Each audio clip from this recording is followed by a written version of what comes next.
1절부터 형제들아 내가 너희에게 알게 하노니 내가 전한 복음은 사람의 뜻을 따라 된 것이 아니니라. 이는 내가 사람에게서 배운 것도 아니요 받은 것도 아니요 배운 것도 아니요 오직 예수 그리스도의 계시로 말미암은 된 것이리라. 내가 이전에 유대교에 있을 때 행한 일을 너희가 들었거니와 하나님의 교회를 심히 박해하여 멸하고 이전에 다메섹에서 그리스도를 만나기 이전에 내가 동족 중 여러 영갑자보다 유대교를 지나치게 믿어 내 조상의 전통에 대하여 더욱 열심히 있었으니까 구약이죠. 구약 율법, 제사제도, 성전 그 중심으로다가 생활하는 데 있어서 누구보다 열심히 했대요. 그러나 내 어머니의 태로부터 나를 택정하시고 그의 은혜로 나를 부르신 이가 그의 아들을 이방에 전하기 위하여 그를 내 속에 나타내시기를 기뻐하였을 때에 내가 곧 혈육과 의논하지 아니하고 또 나보다 먼저 사도된 자들을 만나려고 예루살렘으로 가지 아니하고 아라비아로 갔다가 다시 다메섹으로 돌아갔노라. 이렇게 되어 있죠. 제가 왜 이 말씀이 있냐면은 여기 12절에 보시면은 이는 내가 사람에게서 받은 것도 아니요 배운 것도 아니요 오직 예수 그리스도의 계시로 말미암아 받은 것이다. 계시. 그래서 사도 바울이 13권 내지 히브리서도 만약에 사도 바울이 썼다면 신약에서 14권을 썼다고 이야기하는데 이 계시를 받아서 사도 바울이 성경을 쓴 거잖아요. 근데 사도 바울이 계시를 받아서 깨달은 것을 이렇게 이제 각 지역의 교회에 서신서를 보냈을 때에 이것이 성경이 되리라고는 상상도 못했어요. 생각도 못하고 그냥 그 교회에 문제가 있고 필요하기 때문에 써서 보낸 것이 나중에 성령님의 이렇게 섭리하에 의해서 성경에 이렇게 된 것이죠. 마찬가지로 사도 바울뿐만이 아니라 모든 제자들도 성경을 기록할 때에 이것이 복음서를 기록할 때 이것이 성경 내에 구약 성경 39권이 있었듯이 이것이 성경에 포함될 것이다 라는 생각으로 쓴 게 아니에요. 그렇다니까요. 그냥 쓴 거. 하나님으로부터 계시를 받아서. 그럼 이 계시를 받았다는 게 뭘까? 몰랐던 것, 깨닫지도 못했던 것을 쓰게 할까? 아니라니까. 사도 내가 이 말씀을 들려드리려면은 지금 갈라디아서 1장 12절을 내가 읽어드린 것은 사도 바울이 내가 지금 이건 사람에게서 배운 것도 아니고 받은 것도 아니고 예수 그리스도를 통하여 받은 계시다라고 한 것은 내가 구약에 있는 모든 제사와 율법과 성전과 일, 월, 절기, 해 이런 것에 누구보다도 열심히 했던 사람이야. 네? 계시를 받기 전에. 근데 계시를 받으니까는 뭐예요? 그거 쓸데없는 거라구나. 그거 하면 지옥 가는구나. 라는 걸 깨달은 거지. 그러면 이 계시라는 게 뭘까? 예수 그리스도를 통해서 받았다는 이 계시. 이 모든 것. 성전, 제사, 일월, 절기, 해. 이 모든 것들이 다 예수님을 지향하고 있는 거라구나 라는 걸 깨달았다는 거야. 이게 예수님을 모형하는 거라구나 라는 걸 깨달았다는 거야. 그걸 계시라고 그러는 거지. 사도 바울 계시라고 그러니까 기도했더니 하나님께서 신비한 걸 모르는 걸 알게 해주셨다. 그거 아니라 그걸 얘기하려고 내가 여러분한테 얘기해. 그걸 얘기해. 내가 저번 주에 월요일부터 목요일까지, 화요일은 여기 왔지만 월요일부터 목요일까지 10몇 군데로 돌아다녔어요. 사람 만나는 헌금에 대해서 얘기하고 계시에 대해서 얘기하고 뭐에 대해서 필요하고 다 얘기하고 내가 월요일부터 목요일까지 똑같은 복장 최고의 넥타이 차지도 않던 아버지께서 물려주었던 비싼 시계 여기 올 때 내가 운동화 신고 왔지만 좋은 신발 신고 갔어. 사람들이 실망하는 거야. 나를 알던 사람들이. 너도 드디어 타락했구나. 물질이 좋긴 좋지. 시계 좀 보자. 시계 보여줬어. 구찌야. 지금 자랑하는 거야. 아버지가 그걸 날 주셨거든.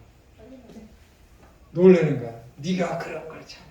관심이 없어. 관심이 없어. 한 사람이 내가 꿈에 보니 천우가 어느 날 황금마차를 타고 오는데 오늘을 보여주시는 거구나. 그러는 거야. 얼마나 꼴찌가 아프다. 그 계시에 대해서 얘기해. 여러분, 성경에 기록된 이거 계시를 받았다고 해서 쓰는데 이해하지 못한 걸 하나님이 쓰게 하지 않았다니까요. 여러분. 그가 이해한 수준만큼 쓰게 하는 게 성경이에요. 여러분. 쓰게 하는. 그럼 교수님 계시가 그러면 성령에서요? 네? 성령인가요? 계시라는 게? 깨달은 계시라는 것은 예수님을 하나님, 그러니까 성부, 성자, 성령 그분과 그분들이 하신 일이 무엇을 의미하는지 열어주는 걸 계시라는 거예요. 사도 바울이 구약에 있었던 그 모든 것들을 예수님하고 딱 접목해 보니까는 구약의 사건들과 모든 것들을 깨닫게 됐지. 그러니까 이 계시가 비밀이라고 그럽니다. 비밀이야, 비밀. 어떻게 여러분 일, 월, 절기, 해가 예수 그리스도를 상징하는 것이라고 이야기할 수 있겠습니까? 왜 먹고 마시는 그런 것들이 다 예수님을 상징하는 것이라고 그랬겠습니까? 골로새서 2장을 보세요. 거기는 일, 월, 절기, 해, 먹고 마시는 것까지도 다 뭐예요? 예수님을 상징하는 모형이라고 이야기해요. 왜? 다 제사에 연관되어 있고 거기에 헌금이 되어 있고 다 있거든. 예수님에게 딱 해보니까 깨닫게 되는 거지. 그러니까는 누구한테 받거나 누구한테 배우거나 사도들을 찾아가서 배우거나 한 것이 아니에요. 구약에 대해서 그 누구보다도 능통하고 열심히 하고 잘 알고 있는 사도 바울이 예수님을 만나고 나서부터 이것이 예수님에 대해서 얘기하는 거라고 해서 어떻게 되는 거야? 뒤통수를 맞는 거지. 꽝 깨어나는 거야. 모든 것이 다 확실하게 보여지는 거지. 확실하게. 그걸 계시라고 그러는 거예요. 성경을 보는데 아무리 봐도 몰라. 아무리 봐도 몰라. 근데 신약 성경을 딱 보고 하는데 이게 어느 날 딱 깨달아져. 그걸 계시라고 그래요. 여러분도 계시 받는 거예요. 여러분도 계시. 저도 계시 받는 거예요. 아무리 읽어도 모르는데 성경을 다 해석하고 누구의 책을 보고 누구의 설교를 듣고 하다 보니까 딱 깨달아졌어. 그럼 여러분 그 계시 받아요. 깨닫는 게 계시네. 그럼요. 예수 그리스도. 그게 계시. 그러니까 성경의 복음서가 왜 이렇게 다르냐? 그게 수준만큼. 그게 수준만큼. 너무 여러분 하나님을 믿는 것을 신비하게 여기거나 그 신비이지만은 그런 신비는 없어요. 그런 그 사탄이 주는 거예요. 귀신이 하는 일이라니까요. 오늘날 종말론에 대해서 이렇게 문제 일으키는 게 다 누구예요? 다 귀신 받은 사람이에요. 내가 계시 받았다고 합니다. 계시 받았다.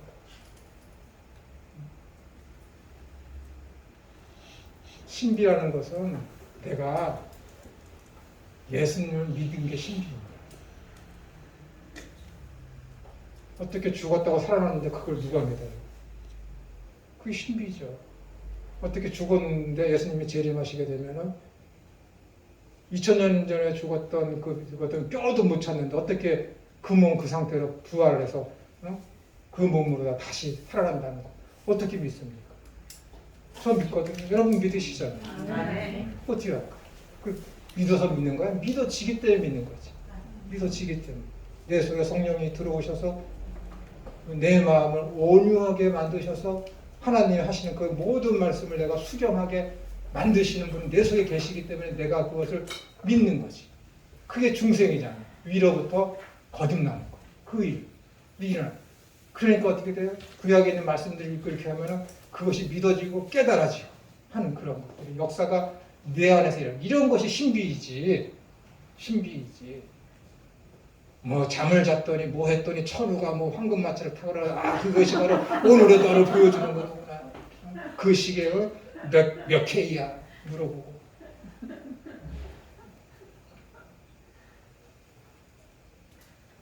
성경을 읽다가요. 네. 제가 글로 읽고 또 이야기로 읽고 또 그냥 의무적으로 읽고 습관적으로 읽고 이런 상황 속에서 한번 이렇게 진짜 읽고 싶은 생각 기도를 하죠. 그러면 예를 들어서 요한복음을 읽는다고 하면 그 예수님이 거기서 예수님이 행하신 모든 말씀과 자태라든가 모든 것들이 근데 이제 읽기 전에 이제 하도 답답하니까 제가 기도를 해요.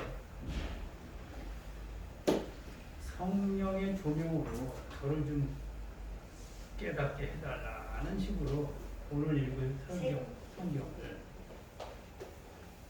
그래가지고 읽다 보니까 실제적으로 현신이라고 할까? 예수님이 이렇게 행하시는 모든 말씀 자체 모두가 진짜 진리라든가 이와 같은 말씀의 그 진리의 집합체로 보이기도 하고 실제적인 현상, 지금 현재의 예수님이 나한테 내 앞에 이렇게 이야기하는 것, 진짜 하나님 아들이 하나님이 도래해서 그것을 나한테 보여주는 식으로 글귀가 읽혀지더라고요. 근데 그건 이제 위험하다고 보실 수도 있겠지만은 네. 그게 아니라 나는 벌써 진짜 하나님이 이야기하시는구나. 이렇게 실체로 보여주시는 거구나 하는 그런 형식으로 글귀가 이제 계속 이어가더라고요. 그러니까 성령께서 도와주신 거다 하고 내가 감사했거든요. 근데 그러한 일맥하고 동일한 거라고 할 수 있는 거 아닌가?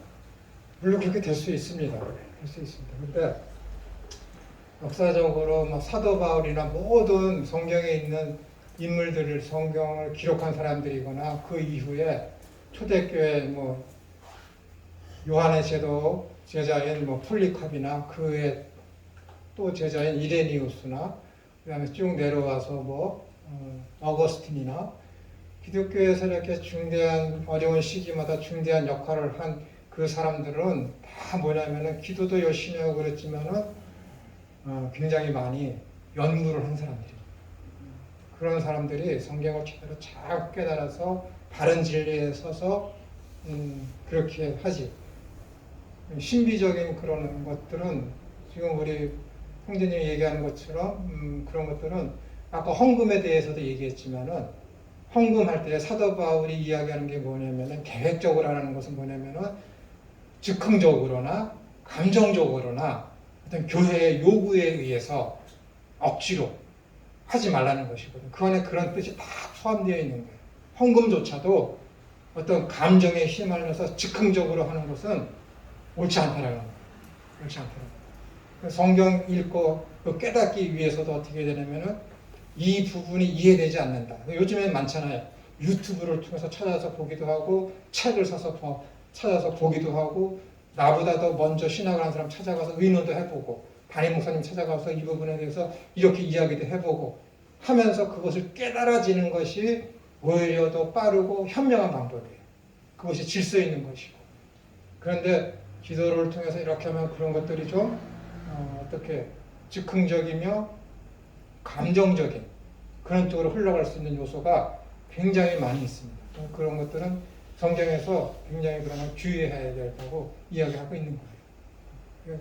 물론 성경 읽을 때 저 늘 무릎 꿇고 기도하고 늘 합니다. 근데 더 많이 하는 것은 더 많은 연구를 하고 더 많은 책을 보고 더 많이 인터넷에 들어가 보고 더 많이 하거든요. 그런 시간이 훨씬 많이 있어요. 솔직히 제가 기도하는 시간은 하루에 10분도 안 돼요. 10분도 안 돼요. 아침에 일어나면 주기도문 하고 사도신경하고 자기 전에 주기도문 하고 그 중간중간에 기도하고 하는 거예요. 진짜 어려울 때는 나도 모르게 이름이 나오죠. 하나님 하면서. 그럼 가끔 가다 우리 딸내미가 왜 자꾸 돌아가서 할아버지를 부르냐고 그러거든. 내가 아버지 그러면은 그분은 자기가 또 할아버지잖아. 왜 자꾸만 할아버지 부르냐고.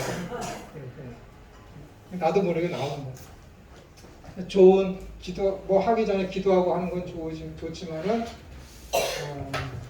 이제 표현이 그게 이제 아까 위험하다고 말씀드린 게 그 부분이 인맥인데 네. 그걸 좀 말로 표현하기가 제가 이제 그 예수님의 행적이라든가 예수님이 지금 그 이제 제자들에게라든가 아니면은 그 유대인들께나 뭐 여러 그 얘기하는 그러한 상태의 그 말씀하시는 내용이 무슨 뭐냐 이게 환상 그런 게 아니라 네, 실제적인 하나님의 아들이 실제적으로 네, 감정적으로 지정의적으로 뜨거워질 수 있습니다. 예, 참 좋은 그렇게 거예요. 성령이 도와주셨다 하는 네. 것이 이제 경험이 되더라고요. 네, 네, 그래서 그게 동일한 계시의 일종이 아닌가. 네, 그렇게 하셔도 좋은데 제가 아는 분은 저한테 그러더라고요. 자기는 성경을 27번 신약만큼 27번 읽었다고 그러더라고요. 나보고 몇 번 읽었나 그래서 난 헤아릴 수 없다고 그랬거든요. 한 1000번 읽었나 그래서 그런 게 아니라 뭐 연구하는 데만 이렇게 보니까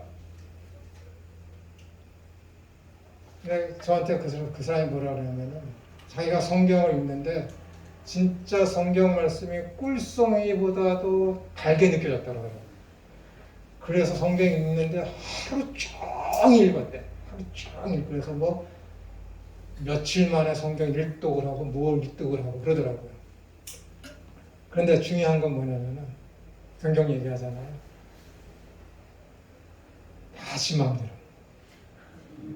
다 지 마음대로. 자기 감정 섞인 거. 다 그런 거를 그날 감정으로 느꼈던 거를 써놔. 그걸 이야기하는 거예요. 그러면은 설교 시간에 무슨 얘기를 하겠습니까? 성경 얘기를 많이 하겠습니까? 아니야. 자기 얘기는. 설교 시간 자기 얘기. 주구장창 얘기해요. 주구장창. 그 사람한테 성경 배운 사람 어떻게 해? 그 사람도 똑같이 그 교회 전도사도 주구장창 자기 얘기해요. 주구장창. 성경에 그 예수님 얘기하고 하나님 나라를 얘기해야 되는데 주구장창 자기 체험담 자기 얘기만 해요. 큐티하는 거 다른 부분이에요? 네? 큐티하는 거. 요즘에 큐티하는 그렇게 많지 않습니다. 왜냐하면 대부분의 사람들이 큐티의 위험성을 알고 있기 때문에 자기 이렇게 읽지 말라는 게 아니에요. 굉장히 중요한데 모르는 거 있으면 자기 주관적인 해석을 하면 안 되고 큐티라는 것을 이렇게 기도하고서 하루를 어떻게 살아가고 회개하고 하면서 모르는 것이 있으면 교회 전도사님이나 뭐 장로님이나 목사님한테 여쭤봐서 그 뜻의 진의를 알아야 되는데 그것을 어떻게 되는가 큐티하면 개인적인 경건의 시간이라고 자기 임의대로 자기가 그것을 읽고 해석을 해. 일기식으로 쓰잖아요. 보통 큐티. 네. 그렇기 때문에 그런 사람들이 잘하는 사람이 많지만 교회에 문제를 일으키는 사람들도 그 개인의 그 경건의 시간을 통해서 일으키는 사람이 많아요. 그래서 요즘에 이제 큰 교회 이런 데서는 그런 거를 이제 강조하지 않습니다. 김현재 목사님은 큐티에 대해서 굉장히 많이 얘기를 하시잖아요. 네. 어떻게 생각하세요? 그래서 요즘에는 이제 교회에서 대형 교회 이런 데서는 이제 시설이 잘 되어 있기 때문에 사랑의 교회 같은 경우에는 매일같이 합니다. 제자 훈련이라 갖고 매일같이 하고 제가 있는 우리 청라에 있는 청년들도 수시로 어린이집으로 와요. 수시로. 모이는 장소가 거기이기 때문에 수시로 와서 저 어린이집에 와 있습니다. 안 갈 수가 없죠. 가는 거죠. 밥 먹고 말고도 가고 그렇게 가요. 청년들에게 뜨거운 열기 어떻게든지 말씀대로 살려가 깊이 알고 싶어하는 자기 목사님이 이렇게 하는데 저는 어떻게 생각해? 그런 질문은 안 받아. 싸우니까. 그런 질문은 그게 좋아.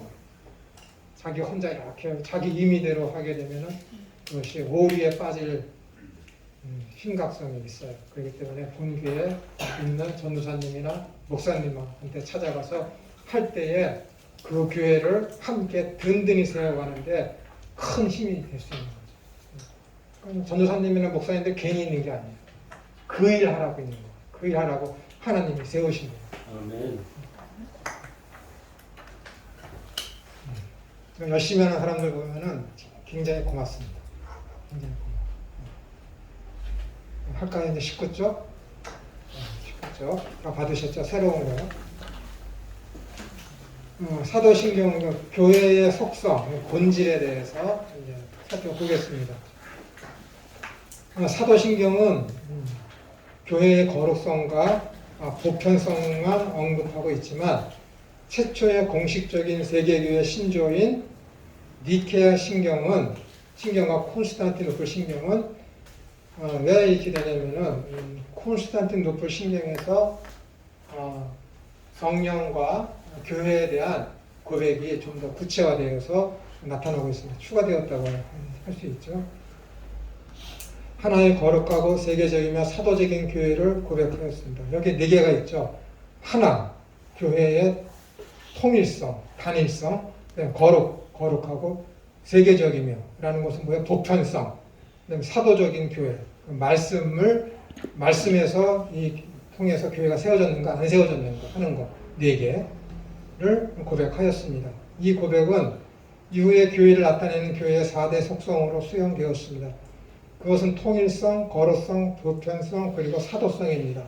몰트만은 교회가 그리스도의 몸이기 때문에 교회의 4대 징표가 그리스도의 4대 기능을 반영한다고 이해하였습니다. 교회의 속성은 교회의 존재와 기능에 대한 준거 틀입니다. 교회가 이것을 행하지 않고 이것을 나타나지 않으면 그것은 이단이다 라고 하는 거예요.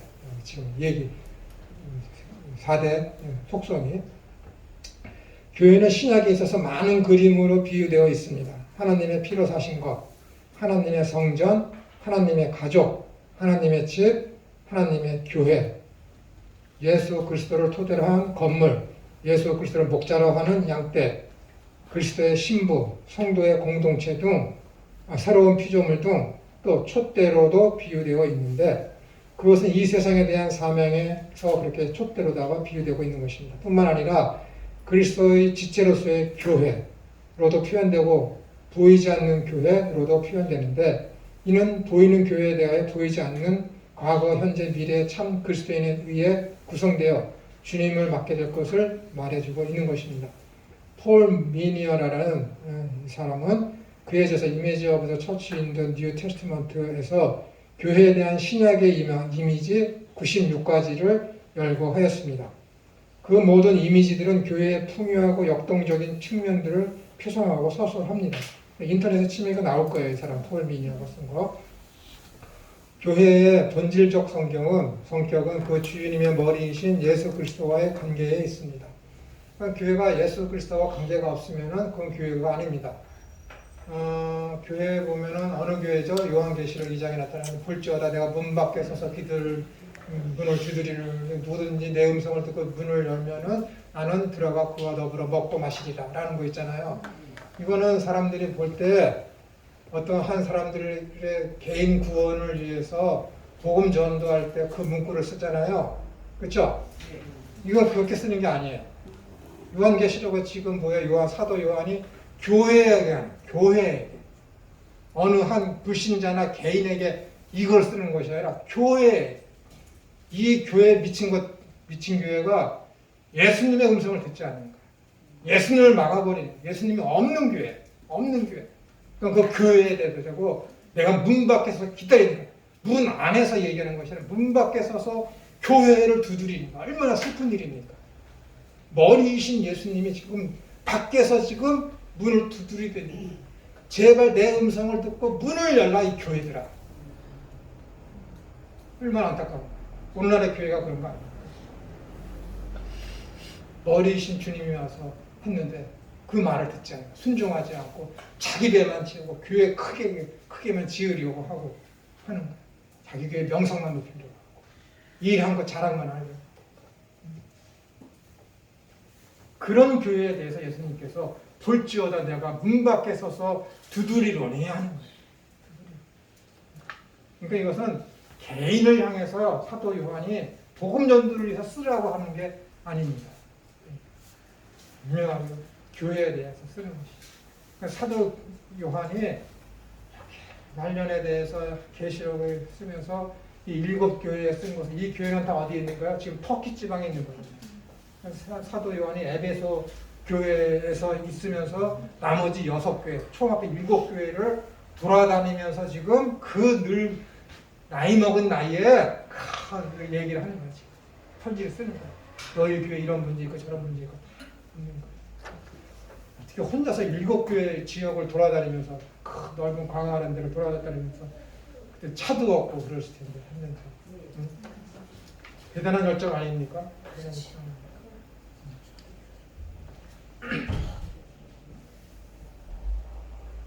그러니까 예수님과의 관계가 없는 교회는 교회가 아닙니다. 그러므로 그리스도의 몸은 교회의 1차적 정의입니다. 머리로서 예수 그리스도의 머리로서 예수 그리스도와 몸으로서 신자들이 교회를 구성합니다. 따라서 어거스틴은 말하기를 교회는 토투스 크리스토스, 온전한 그리스도입니다. 뭐가요? 교회가 온전한 그리스도다라는 거예요. 몸 없는 머리도 없고 머리 없는 몸도 없습니다.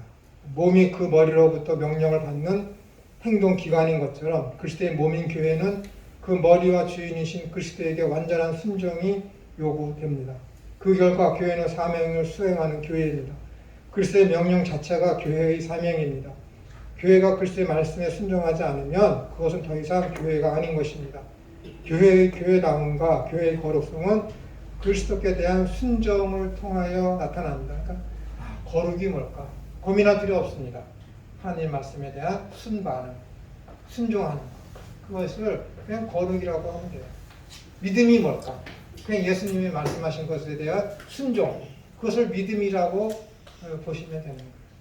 믿음은 여러분 공중에 떠 있거나 실체가 없는 게 아니에요. 믿음은 여러분 마음속에 있는 것이 아니라 믿음은 여러분의 행동에 있는 거예요. 여러분 말에 있는 게 아닙니다. 여러분의 움직임에 있는 게 믿음이에요. 말을 왜 못해? 나 예수님 믿어. 그 예수님 믿는 거 보여줘야지. 순종해야지. 순종해야지.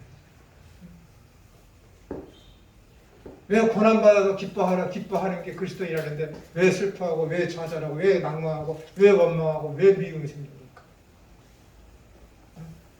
안 되지. 인내가 필요하고 그러니까 훈련이 필요한 거예요. 그러니까 예배당이 필요하고 교회가 필요한 것입니다. 그렇게 훈련받아야 돼요. 예배당에 나가서 좋은 일만 있기를 원하십니까? 좋지. 훈련은 어떻게 받을래요?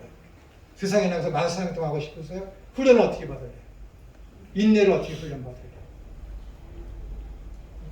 내가 좋아하는 사람만 내가 좋아하고 내가 나를 사랑하는 사람은 나를 사랑한다고? 그게 무슨 사랑이에요? 그게 사랑 아니라니까요. 사랑은 누구나가 해요. 근데 그 속에 있는 사랑의 질이 문제지. 그 질이. 하나님의 사랑이 내게 있느냐 아니면 인본주의적인 사랑이 내게 있느냐 그 차이지. 하나님의 사랑이 내 안에 있으면 어떻게 되는 거예요? 원수까지도 사랑한다니까요. 원수. 그것이 온전한 사랑이라니까요. 그것이 온전한 믿음이라니까요, 여러분. 그거 어떻게 할 거예요? 자신이 할 수 있다고? 못한다니까요, 여러분. 성령이 계셔? 가능하다니까요, 여러분. 그래서 성령의 열매라고 그러는 거예요. 얼마나 신비합니까? 얼마나 신비해요. 저번주에 얘기했던 그 여자 청년 얘기. 그게 편하대. 그게 편하대. 어떻게 된 거야? 그게 3대째 예수님 믿고 있는 나도 그게 안 되는데 이게 고작 청년밖에 안 되는 게 신학교도 안 나오는 게 그게 편하다는 거지. 그게 좋다는 거지. 마무리 그냥 어린이집 말씀 다 듣고 먹고 하는데 그 마무리하는데 기뻐하는지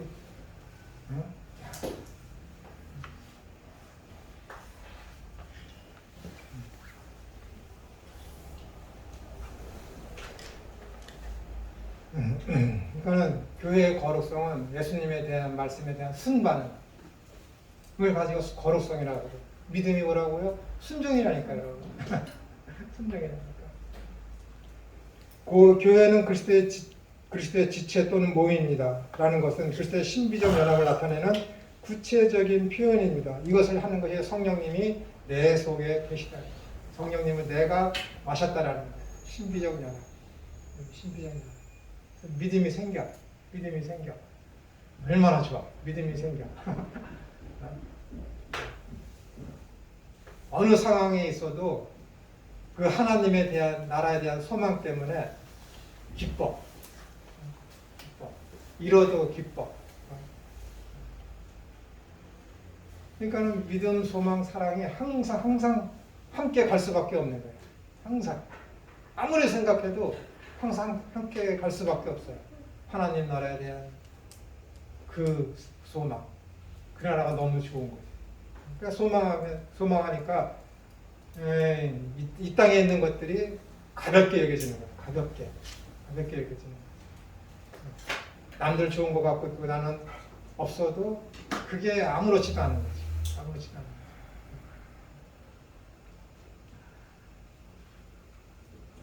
그렇다면 이 신비한 연합으로 그리스도와 한 몸이 된 교회, 그리스도의 몸으로서의 교회란 무엇을 의미하는지 교회의 하나됨의 교회의 속성을 한번 살펴보겠습니다. 교회의 통일성, 이거 뭐 단일성이라고도 얘기하고 하나됨이라고 얘기도 하고 하나의 교회라고도 이야기하기도 하고 이렇게 이야기합니다. 여러 나라와 지역에 펴져 있는 교회를 어떻게 하나의 교회라고 할 수 있며 통일되었다고 할 수 있습니까? 그것은 그리스도의 한 머리에 결합되고 그리스도의 한 생명에 연결되었기 때문에 교회는 하나이고 이 세상의 모든 교회는 하나입니다. 세상에 교회가 수천만 개가 있어도 그 수천만 개의 머리가 예수 그리스도이기 때문에 하나님의 말씀이기 때문에 그 말씀으로 인해서 순종되어지기 때문에 순종되어져야 하기 때문에 교회는 하나이어야 합니다. 하나이에요. 그러면 먼저 죄인된 인간이 교회로서 그리스도와 하나가 되기 위해서는 어떻게 되어야 하는가? 첫째, 하나님의 택하심이 있어야 합니다. 두 번째, 예수 그리스도의 이름으로 부르심을 받아야 합니다. 세 번째, 그리스도의 피로 죄를 씻음 받아야 합니다. 네 번째, 그리스도에게 접붙여져 결합되어 하나가 되어야 합니다. 지금 말씀드린 택하심, 부르심, 회개와 용서, 그리고 하나됨은 예수님을 믿음과 동시에 생기는 사건입니다. 내가 첫째, 둘째 이렇게 말한 것은 순서에 의한 것이 아니라 여러분의 이해를 위해서 구분되어서 말씀드린 것입니다. 이것은 동시에 단번에 발생하는 사건입니다.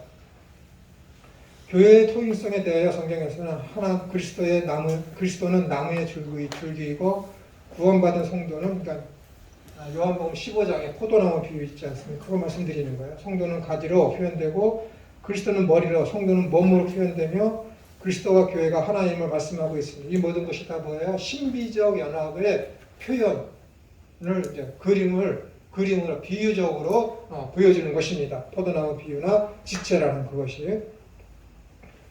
회심하기 전에 바울이 나사렛 이단 종파라고 생각한 기독교를 멸절하기 위해서 열심히 교회를 잔해하고 핍박할 때에 그리스도께서 나타나셔서 바울을 부르시면서 하시는 첫 마디가 네가 왜 교회를 핍박하느냐가 아니라 네가 어찌하여 나를 핍박하느냐라고 하셨습니다.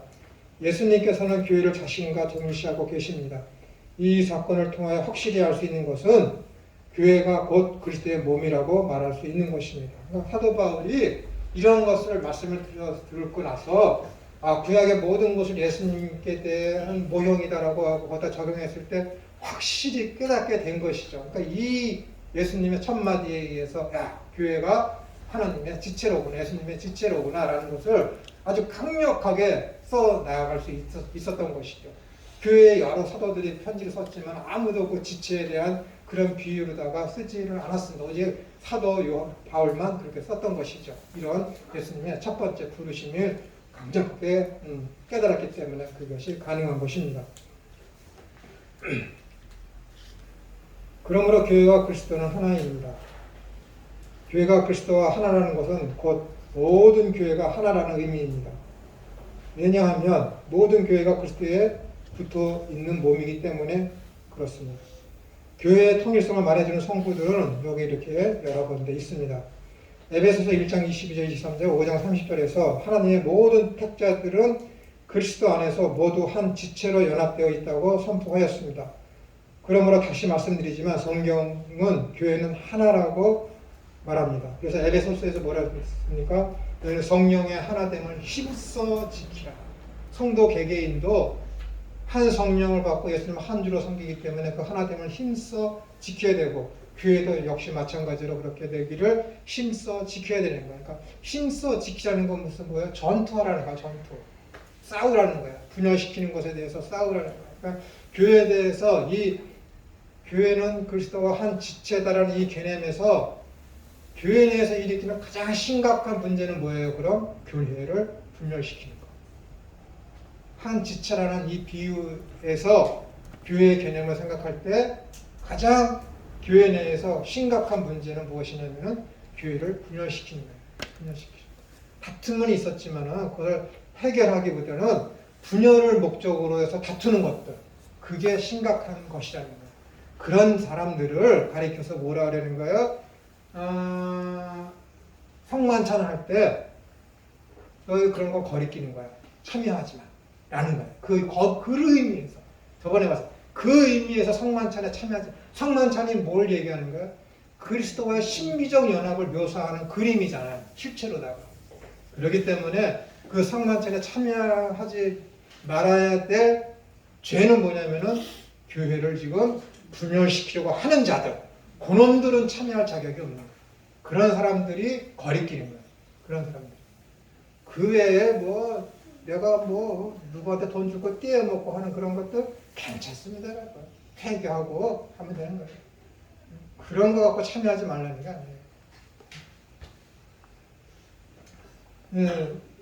성경을 이렇게 봤을 때 그냥 그 본문에서 구속사적으로 봐야지 이 평화가 임하고 믿기에 정말로 편하지. 자꾸만 그러면은 예수님께서 야 너희 바리새인들이 말하는 것은 따라하지만 그들을 본받지 말라. 저들은 너희에게 무거운 짐을 지우는 자들이다. 라고 얘기하는 거예요. 율법적으로 이렇게 지시만 하니까 그들은 왜 그러니까는 손가락 하나도 까딱하지 않는다고 하잖아요. 그 예수님께서 마태복음에서 이러잖아요. 9장인지 16장인지 17장인가 18장인 거기에서 수고하고 무거운 짐진들아 다 내게로 오라. 내가 너를 쉬게 하리라. 나의 먹이는 가볍고 시민이라. 자유. 예수님이 그 짐을 대신 져주지 않습니까? 어제 그런 말이 있어요. 내 방법은 쉽고 편하다. 여러분들이 예수님의 방법으로 하면은 여러분들이 짊어진 그 짐 가볍게 여겨지고 쉽게 여겨진다는 거예요. 예수님 방법대로 하면 다툼이 없고 대신 짊어진다는 말 없습니다. 꼭 자세히 한번 찾아보세요.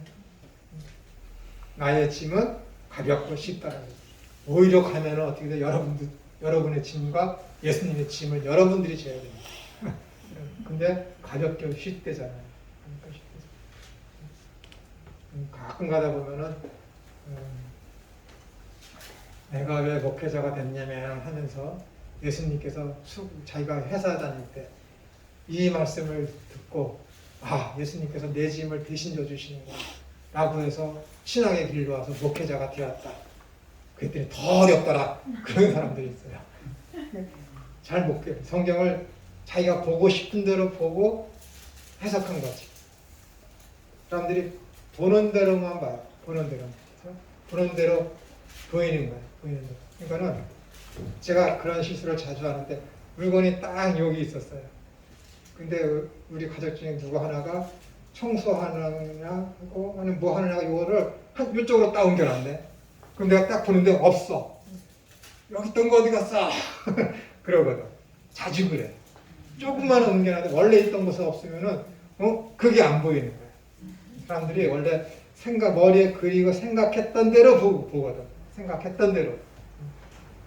사람의 어떤 오감과 그런 것들이 있는데 가장 발달한 게 맛이잖아요. 맛. 이 미각하고 후각.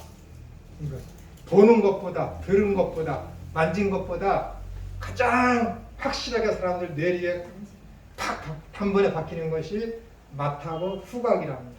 후각. 그래서 이 시각은 믿을 게 못 돼요. 왜냐면 이 뇌가 조정을 하거든. 근데 이 뇌를 조정하는 것은 뭐냐면은 맛하고 후각은 뇌를 조정해요.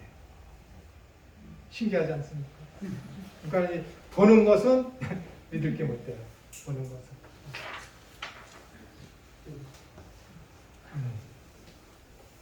그렇다면 교회는 하나라는 것은 무엇을 의미합니까? 첫째, 교회는 지교회, 지역의 한 교회인 동시에 세 개의 교회라는 것을 말합니다. 하나의 개교회가 한 교회로 완전하며 또한 어느 한 지역에 세워진 여러 교회가 연합해서 하나의 교회가 됩니다. 그리고 더 나아가 세 개의 모든 교회가 성령의 하나됨으로 교회는 하나입니다. 예수님을 주님과 그리스도로 고백하여 세워진 우주의 모든 교회가 하나라는 것입니다. 성경에서 예루살렘 교회, 안디옥 교회, 에베소 교회, 갱그리아 교회, 고린도 교회, 갈라디아 교회, 라오디게 교회, 데살로니가 교회, 유대 교회들, 아시아의 교회들 등이 아주 많이 등장합니다. 그러나 이러한 지역 교회들은 각 지역에 흩어져 있는 교회들의 명칭일 뿐 교회의 분리됨을 표현하는 것이 아닙니다. 이렇게 지방에 세워진 각 교회들은 진정한 교회인 천상교회의 신실한 재현을 이룸으로써 교회의 하나됨을 증거하여야 합니다. 그러니까는 우리가 다 예수님과 함께 그 말씀에 대해서 공의 순종할 때에 교회는 진짜 하나라는 것을 세계에 보여줄 수 있겠죠. 둘째, 교회에 속한 교인들은 모두가 하나임을 말합니다. 특히 유대인과 이방인과의 내적 결합과 통일성을 가리킵니다. 그래서 이방인이나 유대인이나 할 것 없이 어린이나 어른이나 남자나 여자나 할 것 없이 종이나 어떤 주인이나 할 것 없이 다 그리스도 안에서는 하나라라는 그런 개념들이 있어야 된다는 것입니다. 셋째, 그리스도의 몸의 개념은 교회가 삶을 함께 나누는 공동체로서 형성되어야 함을 말합니다. 네 번째, 그리스도인들과 교회의 한 몸됨과 통일성을 말하는 동시에 그들의 다양성을 말합니다. 하나이지만은 그 안에서 어떻게 돼요? 다양성을 가짐으로써 말하면 다양성을 가지면서도 동시에 통일성을 가져야 한다는 거예요. 그러니까 교회는 어느 교회는 선교 중심으로, 어느 교회는 구제 중심으로, 어느 교회는 문화, 그리스도의 문화 전달 목적으로 이렇게 이제 교회가 가지고 있는 발달된 가지고 있는 그 기능을 가지고 할 수 있는 역할들이 다양하게 나타날 수 있죠. 그러면서도 전하는 것은 오직 예수 그리스도의 복음을 전하는데 사용된다면은 교회의 어떤 다양성 안에서 통일성을 우리가 유지할 수 있고 볼 수 있는 것이죠. 그걸 얘기하는 것입니다. 몸은 하나이지만 여러 가지 지체로 구성임을 의미합니다. 다섯 번째, 이 명제는 모든 교인들과 교회들의 평등을 의미해요. 뭐가요? 교회는 하나이다. 교회의 단일성, 교회의 하나됨. 에 대한 이 명제는 모든 교인들과 교회들의 평등을 의미합니다. 오직 성직자와 평신도라는 구분은 주 3세기 이후부터 시작된 것입니다. 그러나 베드로전서 2장 9절에 어떻게 됐어요? 그러나 너희는 택하신 족속이요 왕 같은 제사장들이요 거룩한 나라의 그의 소유된 백성이니 이것은 성직 목회자들이나 일반 성도들이 다 함께 주어진 하나님의 은혜입니다. 근데 이 평신도라는 말도 원래는 교회에서 쓰면 안 되는 거예요. 이것이 완전히 교회의 어떤 계급적인 그런 성격, 천주교에 있었던 중세시대 때의 그런 계급을 나타내는 명칭이기 때문에 그래서 교회에서 이런 것들이 쓰여지면 안 되는 것인데 어떻게 달리 명칭이 없기 때문에 계속 이것을 쓰고 있는 것 뿐입니다. 교회가 하나라는 것은 모든 교회가 그리스도를 머리로 하여 연합하기 때문에 한 교회입니다. 그러나 로마 교회는 교황을 정점으로 해서 그 밑에 전 세계의 하나의 조직체로 조직된 자기들의 교회가 통일된 하나의 교회라고 주장을 합니다. 즉 외부적 조직의 통일을 말하는 것입니다. 그러나 교회의 하나된 통일성은 그리스도와 연합된 자들이 그리스도 안에서 그 머리 아래에서 신비한 몸으로서 성령에 의해서 하나로 통일되어 있는 것을 말합니다. 그리스도와 연합되어 있으므로 시대와 장소를 초월하여 하나의 교회입니다. 이 교회는 인류 역사의 시작부터 역사의 끝에까지 하나의 교회이며 지상과 천상의 교회를 다 포함하는 하나의 교회입니다. 그러므로 교회는 하나 또는 교회의 통일성을 말할 때 핵심이 되는 그리스도는 교회의 머리이시다라는 의미가 중요합니다. 그러니까 그분의 말씀에 대해서 절대적인 순종만 있어야 되는 것이 교회와 우리 성도들의 자세다라는 것입니다. 우리가 앞에서 살펴보았듯이 교회는 예수님을 그리스도와 하나님의 아들로 고백하는 신앙 공동체로 말합니다. 그러니까 말을 이렇게 이제 신앙 공동체로 이렇게 예수님 하나님의 아들이시며 그리스도이십니다. 당신은 우리의 주님이십니다라는 이 고백이 지금 마음으로 암과 지식과 의지를 가지고 하는 고백이어야지, 목숨을 건 그런 고백이어야지 그냥 말과 혀로만 하는 그런 고백이 되어서는 안 되는 거예요. 그렇기 때문에 마음으로 진짜 생명을 다 바쳐서 암과 지식과 그런 어떤 의지를 가지고 그 고백을 하는 그 사람들에게 나타나는 것은 온전한 순종밖에 없습니다. 생각을 해보십시오. 아까도 말씀드렸지만 당신은 나의 주님이십니다. 주인이십니다. 라고 고백을 하는데 그냥 주인도 아니라 천지를 창조하신 주인이십니다. 세상에 주의 주, 주님이 주의 주님, 그런 분이신데 그렇게 우리가 고백을 했다면은 그분의 말씀이 우리 가운데 임하면은 당연히 저절로 무릎 꿇어줘야 되는 게 피조물들의 가장 근본적인 자세가 아니겠습니까? 근데 거기다 내가 자꾸만 내 의견을 제출하고 난 그렇게 생각하지 않는데요 하면 되겠습니까? 곤란한 거죠. 곤란한 게 아니라 능지처참감이죠. 그렇잖아요.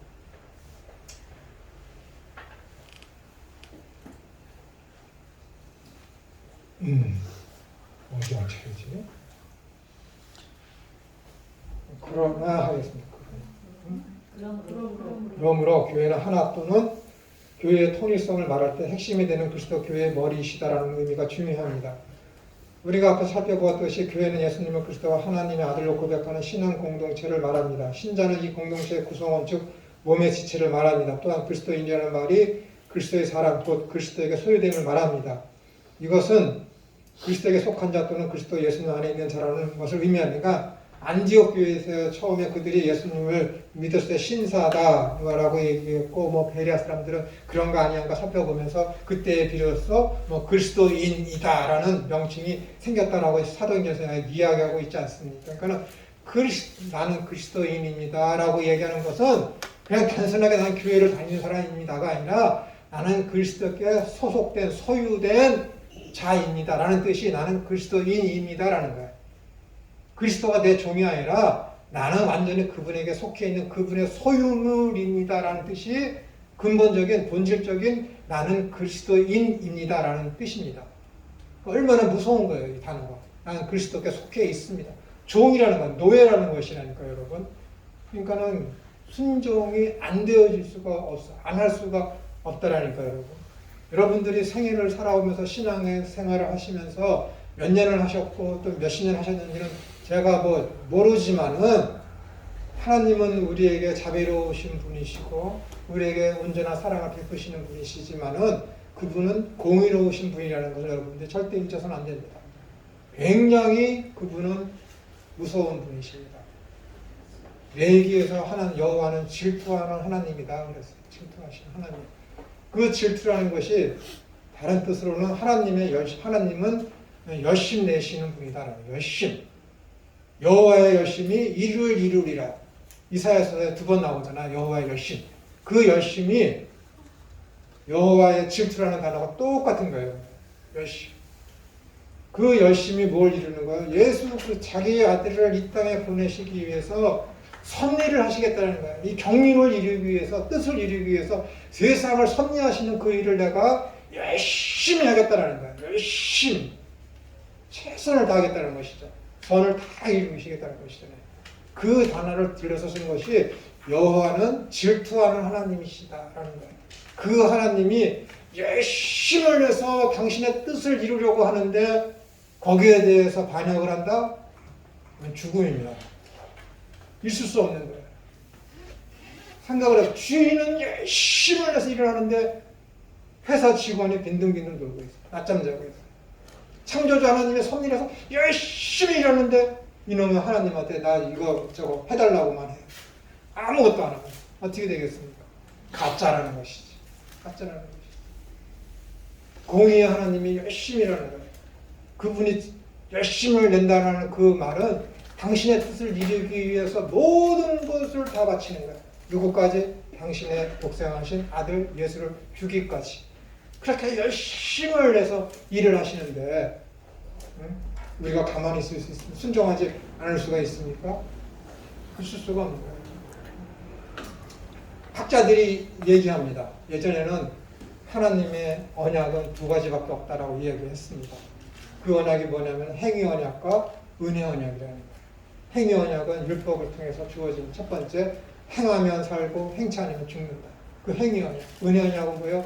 예수님께서 우리가 행하지 못하니까 다 당신께서 이루셔서 예수님을 믿기만 하면은 우리가 구원을 얻는다. 그 은혜 언약. 이제는 구속의 언약이라고 삼위일체께 속한 신적 언약이 있습니다. 그것은 신적 언약이 무엇이냐면은 성부, 성자, 성자, 성삼위일체 하나님께서 서로 언약을 하셨다라는 거예요. 하나님은 예수님을 이 땅에 보내셔서 구속의 사역을 작정하시고 예수님은 그것을 이루시기로 하셨고 성령님은 그것을 적용하시고 서로 삼위일체 하나님이 언약을 하셨다라는 거예요. 언약을. 요즘에 새로 생겨난 언약 개념입니다. 여러분. 그러니까 이것이 얼마나 신비롭고 얼마나 무섭습니까? 이 언약을 위해서 성부, 성자, 성령 하나님께서 서로 언약을 하시는 거예요. 언약. 그것이 표면적으로 나타나는 것이 행위 언약이며 은혜 언약이라는 거예요. 은혜 언약. 이것이 하나님의 열심이라는 그 단어 안에 포함되어 있는 것이죠. 당신들 서로 삼위일체께서 언약을 하셨기 때문에 전지하시고 전능하신 그 하나님께서 언약을 하셨기 때문에 그것은 반드시 이루어지는 거예요. 이루어지는 거예요. 그것이 지금 뭐예요? 그 언약 안에서 지금도 세상이 하나님의 그 삼위일체의 그 신적 언약 안에서 이 세상이 지금 섭리되어 가고 있고 완벽한 완전한 완성된 구속을 향해서 이 세상이 지금 움직여지고 있거든요. 그 안에서 역할을 해야 되는 것이 성도 개인이며 교회입니다. 교회. 근데 말씀을 통해서 이렇게 저렇게 해야 되는 것이 교회의 본무가 무엇인지 다 보여주고 있는데 교회가 그것을 행하지 않는다고요? 있을 수 없는 일입니다. 있을 수 없는 일이에요. 하나님께서 공의의 그 하나님께서 그 여신 가운데 움직이시면은 공의의 하나님으로 나타나실 때에 남을 자가 없습니다. 깨어 있어야죠. 깨어 있는 게 뭔지 아세요? 열천에 비우고 깨어 있어야 되고, 어린 아이한테 물 한 잔 준 것이 곧 나에게 한 것이라는 그런 것에 깨어 있다라는 거죠.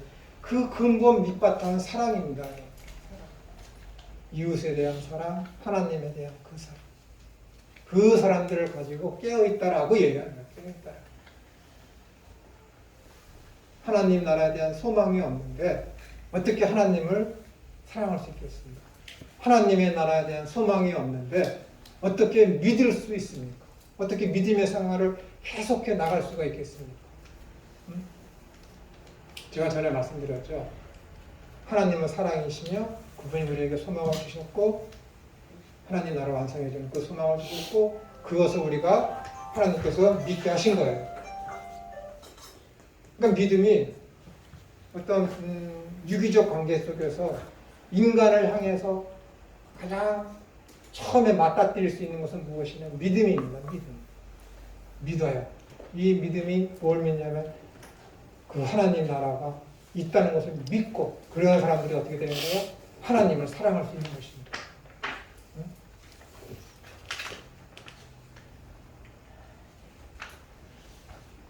하나님을 사랑하면은 하나님을 사랑하는 하나님을 믿고 하나님 나라의 소망이 있는 사람들이 성도이며 그들이 모인 곳이 교회입니다. 그럼 그들에게서 당연히 나타나야 되는 것이 뭐냐면 하나님에 대한 사랑입니다. 당연히 내가 회사를 사랑하고 내가 회사의 임원들, 사장을 사랑해. 그러면 어떻게 하겠습니까? 얼마나 열심을 내서 회사에 철저하게 내가 봉사하지 않겠습니까? 그러는 거예요.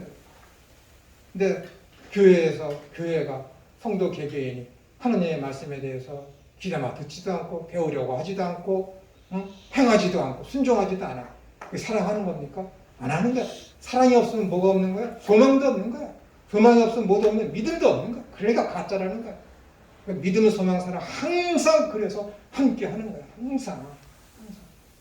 다시 말씀드리면 그 중에 제일은 사랑이라고 사도 바울이 얘기한 것은 고린도 교회 상황이 그러니까 사랑이 제일이라고 이야기한 것 뿐이지 이 세 가지는 항상 영원할지 똑같은 거예요, 여러분. 그 중에 하나가 없을 수 없어요. 그 중에 어떤 게 더 중요하고 어떤 게 더 중요하지 않고 그게 아니라니까요, 여러분. 그게 아니에요. 만약에 하나님께서 우리 가정에 사도 바울을 통해서 믿음, 소망, 사랑에 대해서 어떤 그 말씀을 주셨다면 아마 믿음, 소망, 사랑 중에 처음에야 너희 집에서는 믿음이 제일 중요하다. 그랬을 거예요. 믿음이 제일 중요하다. 근데 근본이 안 되니까. 그래도 여기 고린도 교회는 그래도 믿음, 소망, 사랑 제일 위에 있는 그 사랑을 가지고 건드렸다는 것은 이들은 믿음도 있었고 소망도 있었다는 거예요. 그러기 때문에 교회에 모여서 뭐든지 하려고 하다가 문제가 발생하고 하니까는 너희들은 다 좋고 다 잘하고 은사도 많고 열심히 내는데 너희한테 부족한 게 뭔지 알아? 사랑이야. 그러니까 너희에게 가장 중요한 것은 사랑이다. 라고 지금 이야기하는 것입니다. 욕할 수 없는 거예요. 그 교회에서 누가 손가락질을 할 수 있겠습니까? 그럴 수 없습니다.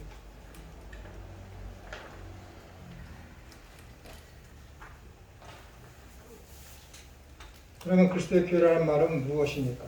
이것은 교회가 그리스도께서 자기 피로 사신 교회의 소유됨과 그리스도의 몸 또는 그리스도에게 속한 공동체임을 의미합니다. 그러므로 교회는 곧 그리스도의 몸이며 몸의 머리 또는 교회 공동체의 대표는 그리스도이십니다. 교회가 그리스도에게 속한 공동체이며 그리스도께서 교회의 주인이 되시고 교회를 그리스도의 몸으로 표현하고 그리스도께서 교회가 머리가 되신다는 이 말은 우리 믿는 이들에게 대단한 의미를 줍니다. 교회는 한 몸으로서 우리는 각 지체라는 말씀은 고린도서 12장 12절부터 27절에 저번에 살펴보았죠. 이 부분은 그리스도의 은사에 대하여 말하면서 그리스도인이 하나가 되어야만 하는 부분입니다. 여기서 사도 바울은 한 사람을 가리켜 그리스도의 몸이라고 하지 않고 그리스도인 모두를 향하여서 너희가 그리스도의 몸이라고 하였습니다. 다음에는 시간 너무 오래 걸리니까 다음에 22쪽 다시 하기로 하고요.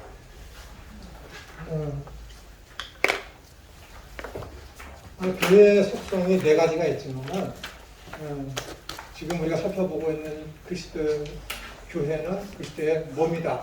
라는 이 명제, 이 타이틀 하나만 제대로 이해하더라도 하고 계시다면은 그것을 내 마음의 그것을 말씀에 의해서 숙지하고 있고 내 것을 만들고 있다면은 교회에서의 자기의 해야 될 역할, 가정에서의 역할 그런 것들이 아주 명료해질 것입니다.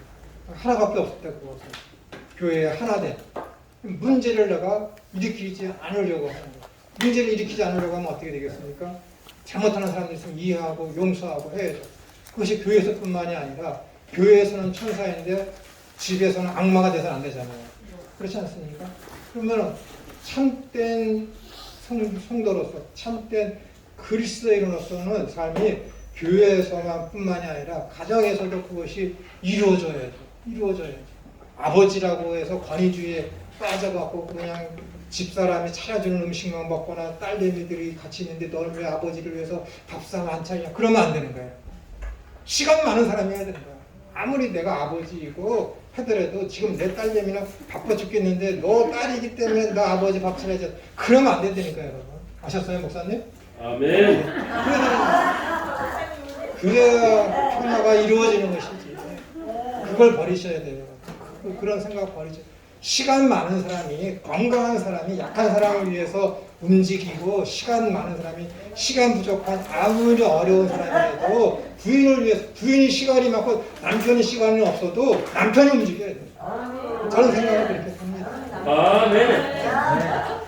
그렇게 해서 그런 것들이 가정에서도 이루어지고 교회에서도 그런 것들이 생활화될 때에 한 교회 그리스도인으로서 한 몸의 지체로서의 역할을 작은 것에서부터 이루어 나가는 거예요. 작은 것에서. 그렇게 되기를 소망합니다. 아멘. 기도하겠습니다. 하나님 아버지,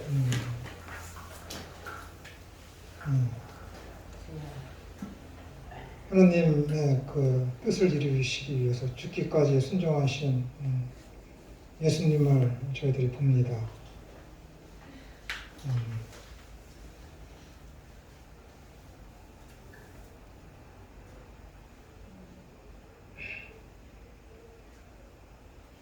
우리가 이 땅에서 하나님의 은혜를 받아서 구원받은 주님의 백성으로서 주님께서 이 땅에서 보여주신 그 모든 삶의 자세를, 태도를 우리들이 잘 깨닫게 하시고 배워가게 해주셔서 작은 것에서부터 실천함으로 말미암아 나로부터 평화가 이루어져서 내 주변과 내가 속해 있는 교회에 한몸된 지체로서의 평화가 하나됨이 이루어지는 역사가 나로부터 이루어지도록 주의 말씀에 순종되어지는 우리의 일생이 되어지게 하여 주옵소서. 거룩하신 예수님의 이름으로 기도드리옵나이다. 아멘.